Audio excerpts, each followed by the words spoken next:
Hello everyone and welcome back to my YouTube channel with another useful and informative video. So guys, in this video I'm going to show you how to fix cannot open page. Safari cannot open the page because the address is invalid. So guys, if you're using your Safari browser and you are trying to open any page on the Safari browser and you're facing this problem and you are unable to open the page, here I will show you how can you do this and how can you fix it.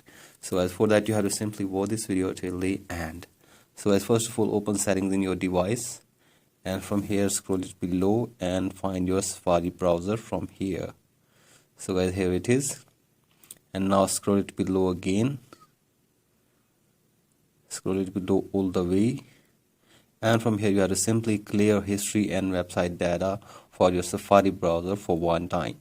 So guys, simply tap on clear history and website data and clear your last hour history in your Safari browser. So guys, do this and check if the problem has been fixed or not, and if you are still facing this problem, then you have to simply open your general section in your settings and now scroll it below, tap on VPN and device management and make sure that there is no connected VPN in this device. So guys, after this, go back and now you have to simply open your iPhone storage and search here for Safari browser. Here it is, and from here you have to simply tap on website data and from here tap on edit, and from here you have to simply remove all the websites from here. So guys, here you can see this, you can easily remove any website from here.